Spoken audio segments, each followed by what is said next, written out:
Netflix doesn't know how to make book adaptations, and unfortunately, A Good Girl's Guide to Murder is no exception. It was 4.58 hours of abysmal, offensive, distraught-inducing television, but it gave me the perfect opportunity to make an entire video, my longest video ever, just being petty. So here's the plan. We're gonna rave about how amazing the book was while simultaneously diving into everything wrong with every single episode of this adaptation. And just for you, I'll keep it entertaining. So buckle up, because this is A Good Boy's Guide to Murdering This Show. The way A Good Girl's Guide to Murder opens up should be studied. I understand that some random girl walking down the road with a bloody head is supposed to grab our attention, but then you hit us with junglesuspense.mp3. I was immediately taken out of the show. And then her expression doesn't even change for the entire clip. Let's watch, let's observe. You see, are you seeing how it's not changing? A simple Google search would give you a giant list of concussion symptoms, and any single one of them could be easily portrayed on someone's face. And then after all of that, why is it so dark in there? There are literally streetlights right behind it. You can see the bushes lit up. We watched the streetlights suddenly turn on, even though it was already the middle of the night, seemingly. But don't worry, guys, it's gonna be okay because a big moment is about to come. Default font. Do they know what marketing is? Look at the book cover, look at the UK book cover, and then get rid of them and look at the show's logo. Do you see the opportunities they could have had? It could have looked so awesome. They could have used string lines like a detective board, or they could have pinned up the letters. But no, they opened up a slideshow, typed out the title, and then centered the text. And there's our title card. How am I supposed to watch 5 hours of this? After the title card, we are given the first look at the present day story, where Pippa is doing something super random and out of character in a scene so out of place that nothing similar will happen for the entirety of the show. I will say though, A Good Girl's Guide to Murder did do one thing right. The casting's pretty good. Look at Ravi, he just looks likable. And then bam, we got Enid from Wednesday playing Pippa, which I think was great casting. And look at Barney, he's such a cute golden retriever. Wait a second. Golden retriever? Do you know how easy it would have been to just use a golden retriever? There was no point in changing the dog. And to further my point, the show is actually based on the UK version of the book. And yes, there are two versions of Good Girl's Guide to Murder, one for the US, one for the UK. And I could complain about how annoying and silly that is, but actually, yeah. Let's do it. Why? The only things they changed was the location and the year. Why did it have to be localized? People still speak like they're from the UK in the US version. So what was the point? Are Americans not capable of reading books that take place in the UK? Do you know how many popular books take place in the UK? Harry Potter, the best-selling series of all time? That's just one example, but it's a pretty big example. The point I'm trying to make is that Barney was a golden retriever in both versions of the book, so why wouldn't they keep that little detail true in the show? I know I sound incredibly petty, which is the point, but I promise you they changed some genuinely major things as well. For example, you know Stanley Forbes, the racist newspaper guy? Yeah, he isn't in the show. He's just not there. First, that obviously causes some issues for Becca's character. She can't write about the abandoned shack if the newspaper doesn't exist, but I'll complain about Becca later. The biggest issue I have with them removing Stanley is that he plays a major role in book 2. Now, admittedly, I am just now starting book 2, so I don't actually know what happens, but a lot of my friends who've already read the series tell me he plays a very important role. Why would you completely remove a vital character and alongside him a pivotal plot point and clue that helps Pippa solve the case? I'm getting off topic. Let's just talk about 3 more things from this episode, because if we talk about every single issue, this will be a feature film. The first time Pippa and Ravi meet is wrong. She just follows him home and then they argue and then he walks into his house like Shrek. It was super weirdly paced and completely unsatisfying. Part of the humor and charm of this scene in the book was the fact that Pippa was explicitly told to not contact any of the families involved in the case. And then the first thing she proceeds to do is walk up to Ravi's door and ask him for an interview. Not only was that funny, but it was a super intriguing way to start a book and character relationship. And it could have been a super fun way to start the actual show, but no, accuracy is not allowed at Netflix. It's actually in the contract. I mean, Henry Cavill walked away from The Witcher because they were so venomally opposed to following the book. Is venomally a word like venom from like a... Is that a word? All I know is as a fan of A Good Girl's Guide to Murder, The Witcher, and Henry Cavill, it is infuriating. Second thing, Kara and Pip fight way too early on. Episode 1 and they're already having a falling out over Naomi. On page 23, yes, I researched this, Kara is like, yeah, you can interview her, just go easy on her, please. But in the show, she says, oh, please, God, don't do it. Don't interview her. You cannot talk to her. And then she proceeds to have a complete meltdown when Pippa interviews her anyways. I asked you not to. I specifically asked you not to. Really? Oh, also the Lauren post-breakup scene doesn't even happen. You know, the cute little scene that establishes Pippa's closest friends and their relationships? Not there. And finally, for episode 1, we get Naomi in a unicorn onesie. Now, I am a confident man, and I'll tell you, I love onesies. I myself would love an Appa onesie from Avatar. But considering everything going on, that's kind of weird. I do think this happens in the book, but at a much more appropriate time. It was either during a group study session or the Halloween section of the book, both of which are fair. But in the show, the first time we see her, she's wearing this outfit and looks devastated. She looks profoundly stressed out. It just feels so off for the vibe of the show. It just kind of felt like fan service so the readers could point and be like, oh, that was in the book. And it was in the book, just not like this. Episode 2 of A Good Girl's Guide to Murder is when we finally get to meet Andy Bell's best friends, Emma and Chloe. Nat. They made the girl that Andy mercilessly bullied into her best friend? They made Andy Bell's #1 enemy into her best friend? What are you doing, Netflix? I will say though, after the whole tennis scene, there was something pretty funny that happened. Nat and her brother Daniel are driving past Pippa and Daniel is just staring at her. His eyes are magnetically connected to Pippa's face. Bro wasn't even looking at the road. He was blatantly breaking the law and he's a cop. Is this supposed to be intimidating? I just kind of wish he ran into a telephone pole, to be honest. So yeah, this is the episode where the show starts its descent of the euthanasia coaster. And just so you know, that was a theoretical roller coaster specifically designed to end human life. Next, Ravi has the bright idea to text Emma as Nat. Justice for Chloe, to be honest. She was completely erased. In the book, Pip does the same thing, but she's alone in her bedroom and slowly losing her mind, which I honestly think would have been more entertaining. I think they might have changed this in an attempt to showcase Pip and Ravi as partners in crime, but I don't think the writers realized that most of the story showcases Pip and Ravi as partners in crime. That's like 60% of the plot. But I am trying to have a Gavin kindness section for every episode. I'm a man who loves to spread positivity, what can I say? And I have to admit, the scene where Ravi first calls Pip Sarge was pretty cute. Now, back to the regularly scheduled garbage exhibition. Netflix completely and fundamentally changed Ant's character. He was supposed to be in their friend group, and as confirmed on page 91, I'm still researching, I'm still doing it, he had a one-off fling with Lauren the summer before. In the show, he's just a random jock who dates and then cheats on Lauren. Why did you change that? Honestly, I feel like that's the entire theme for the show. Why change the dog? Why change characters that are pivotal to the story and its dynamic? Why aren't you subscribed yet? These are the questions. I do think I figured out the reason for changing Ant though. There was actually 0 to the power of 0 chance that 6 whole human beings could fit inside of Pippa's Volvo for the camping trip. I'm convinced that every vehicle in the UK is secretly the TARDIS because I promise you, I swear,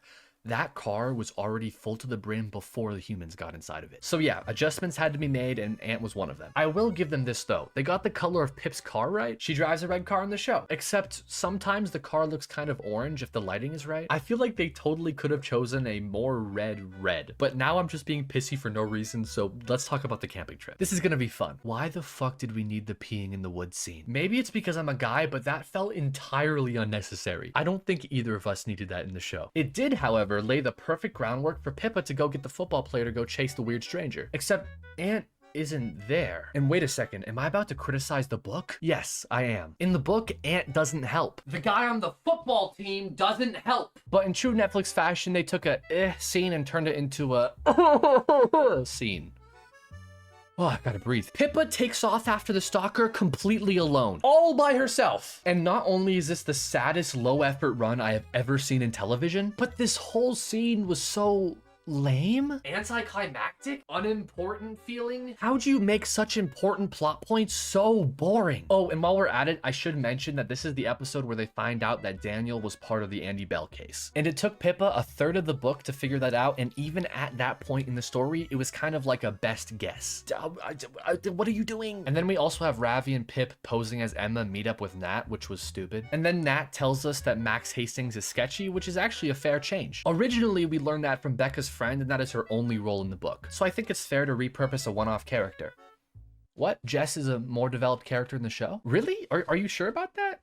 Oh, interesting. So why didn't she also keep her only role from the book? This finally brings us to the Gavin Vale rants about Max Hastings segment. I have a problem with Max Hastings. In the book, he is an evil, unlikable character. On Netflix, however, he was the most interesting and well-acted character in the entire show. You cannot have this scumbag be your only redeeming factor. Are you serious? Oh yeah, and while we're talking about Max, remember how he had leukemia and was held back in school for 2 years, which is why he was suspected to be Andy Bell's secret older man? You don't? That's because it wasn't in the adaptation. I'll just add that to my shelf of odd Netflix decisions right next to believing that anybody's gonna care about The Witcher now that Henry Cavill's gone. I really don't want to play that I'm a video creator card, but what was the start of that episode? I love that dance challenge you posted. I'm surprised it didn't trend. Please stop. If you really want to hit those FYPs, I'm begging you. You have to game the algorithm. Stop talking, please, Pippa. Deep breaths, deep breaths.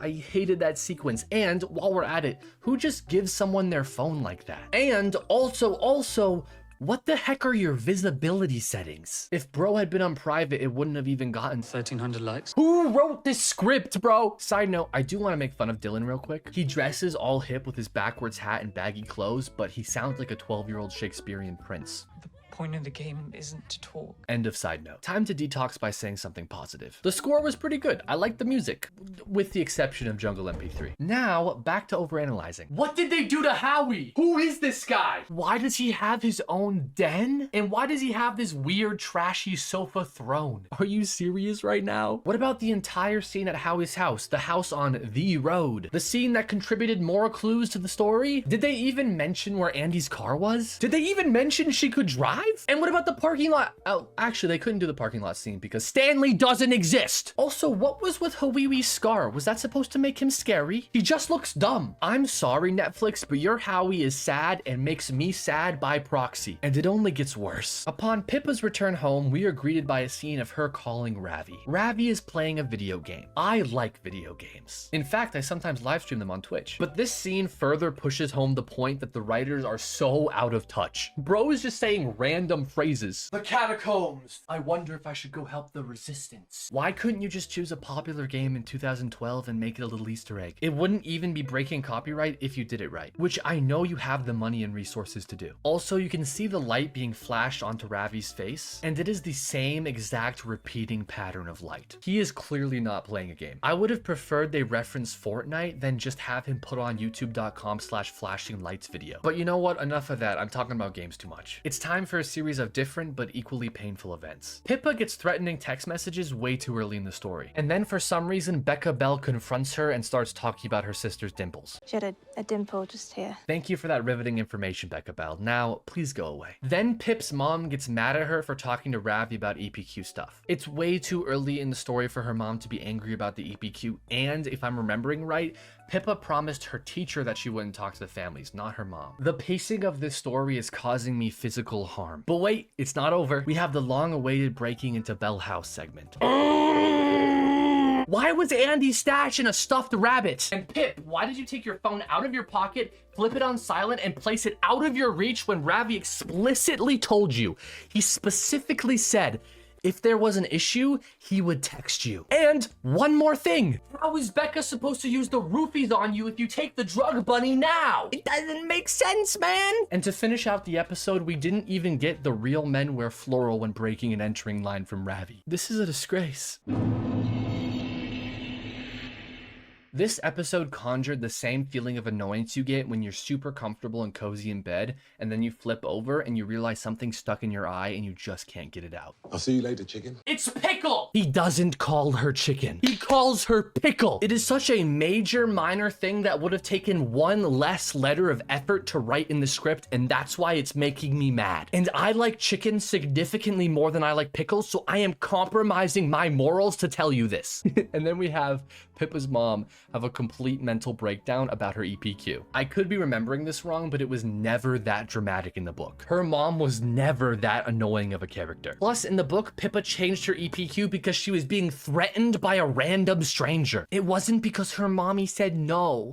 This would be the perfect moment to have our Gavin positivity segment, but I need to be completely honest with you all. There was nothing good to highlight in this episode. There was not a single moment where I was enjoying myself, so I apologize for breaking my vow. The biggest change in this episode was literally every single thing involving the quaint and cozy Ivy House Hotel. At least originally in the book, it was small and cozy and actually shutting down because they couldn't afford the upkeep. And it had no guest list because it was run by an old woman who didn't really keep track. Oh yeah, and that old woman had Alzheimer's and gave Pip a really cool clue that we don't really know is a clue until the end of the book. But real quick, let me see how the show portrayed it. It says it right here. A massive high-end hotel making buttloads of money with multiple massive guest books and zero old lady to give clues. No grandma. And excitingly, her father, Victor, was on the guest list, which makes him a suspect now. Why would you taint their relationship like that? The book didn't need to do stuff like this to keep the story interesting. It was just a good book. And newsflash, Netflix, that didn't even make your show interesting. I still didn't like it. You tried to ruin Victor's legacy. How could you do that? We need to move on. We need to move on. Let's talk about Netflix's fun spin on Sal Singh's police interview. In the book, he's having a calm conversation with the police officers, but he's kind of answering questions in a dodgy and suspicious way. In the show, he threw a chair and then jumped the police officer who had been screaming at him. That's not in character. Actually, speaking of things being out of character, also in this episode, Ravi and Pip have a fight over this interview. And then Ravi mocks her. Out of character. And then Pippa proceeds to speed down a one-lane road. Out of character again. I'm convinced that the writing team, 1, didn't read the book, 2, wrote the script based off bullet points, and then 3, used those bullet points as toilet paper and then also burnt them because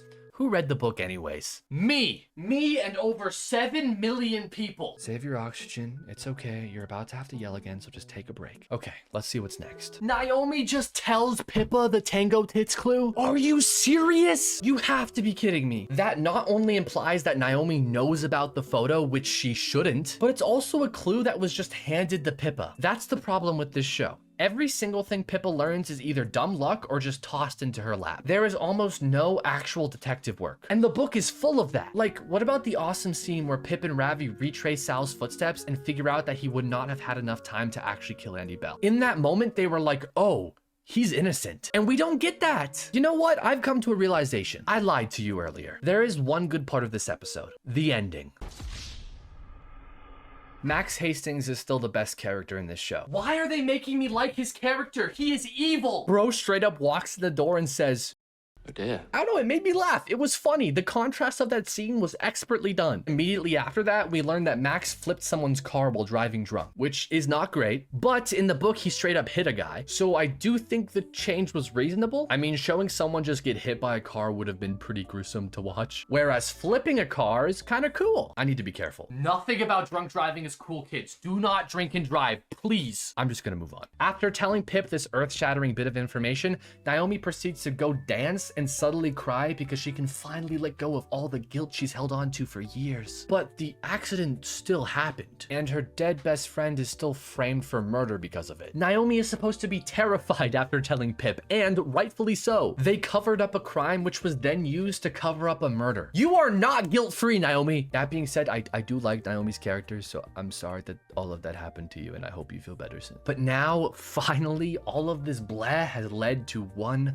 good part. I'm kidding, there's no good parts. The way they handled Barney's storyline was so bad. This dog was somehow abducted from a birthday party with multiple people everywhere. And then I have to read the script for this part. He's found later that day, hit by a car and lying in the grass like an Auguste Alblet painting. Auguste Alblet? I don't know, I just googled paintings of no longer living dogs. These YouTube videos are making my search history real bad. I don't even have the energy to express how I feel about Barney's death. This video is getting too long, and if you've read the book, you already know how they ruined this scene. Hint, it was originally used to build tension over multiple days and get in the way of Pip's investigation. And also in the book, he was a golden retriever, which is way cuter, and I probably would have cared more if they'd kept to that. This is also the episode where the secret older guy is revealed in the most tell not show way possible. I swear, this show never gives us time to form our own theories, it just immediately tells you the answer. Like in the book, Pip spent so much time trying to figure out the phone number, but in the show, it's revealed in like episode 2 or 3, and she just types it and saves it in her phone. And then now we get a call from that contact, and we're like, oh, who is it? And she picks up the phone, and Naomi answers. And before we even have time to mentally be like, was it Naomi? Naomi says, yeah, hey Pip, I got the SIM off my dad's old phone. Immediately! Like, even if she had said she got the SIM from an old phone in a random drawer, that would have left us wondering, huh, was it Elliot? Instead of thinking, oh, it was Elliot. And I know that seems minor, but those tiny questions we ask ourselves is what keeps this story interesting. And this all continues in the big reveal scene with Elliot. Like, I want to make this funny and entertaining for you guys, but I'm honestly just so bummed. I gotta be serious with you. They blew it. In the book, she calls the cops and then goes in. In the show, she randomly tells Ravi to. In the book, it's nighttime, which makes sense considering the situation and circumstances. But in the show, it's broad daylight. And in the show, Elliot denies denies everything. In the book, he caves immediately and is almost relieved because it's all over now. The fake Andy upstairs was even, actually, scratched at, was especially ruined. In the book, she's a young, abused girl with mental health issues who truly believes she's Andy Bell. In the show, she's just a random, normal girl who knows she isn't Andy and is just trapped upstairs. And then Elliot tries to trap Pip with her, which is profoundly intelligent for a man who has managed to cover up a murder and a kidnapping for 5 years. Ugh. These scenes are supposed to be a roller coaster of reveals and new questions. But no, it was chronically mishandled and we somehow still have an entire other episode to talk about. I do think that trying to fit the entire show in 6 episodes did a lot of damage. I think they chose 6 because in book 2, Pippa has a podcast recounting the entire case and that podcast was 6 episodes. But Netflix, darling, podcasts are not television shows, so it doesn't matter. They just did a bad job and I'm not even sure how they would make a second season considering everything they messed up. Hey, it's Gavin from the future here. It is 7 a.m. and they just announced season 2.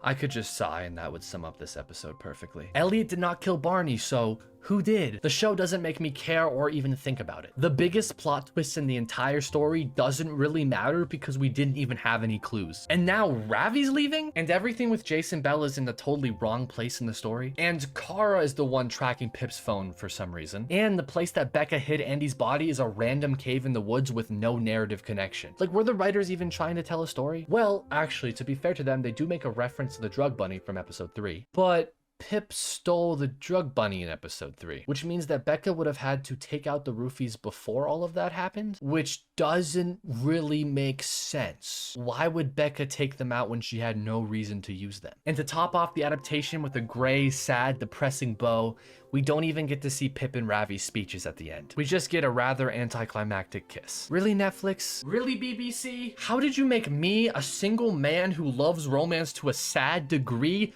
not care about a romantic scene? Honestly, I'm kind of impressed you pulled that off, and I'm even more impressed that I sat through your entire show. I hope you guys didn't have to. You did not just ask me that. I would love to give you a nice and tidy conclusion, but I'm tired. This is the longest video I have ever made. I have been recording for 3 hours. That's partially my fault because I stumble on literally every word. You know, I try my best to make positive, fun content, but this show was just so inexcusably annoying. I had to talk about it. I did not have a choice. Yeah, I don't know. If you like the story, that's great. I'm not gonna make fun of you for it. I'm happy you had a good time watching it. All that matters is that you're happy. I just felt like the only reason someone would watch this show is because they read the book. If you remove it from the book, I don't even think the show is good on its own. In the end, I just hope you enjoyed watching this video and losing our minds together. And if all of this has one takeaway, it's this: the book was better.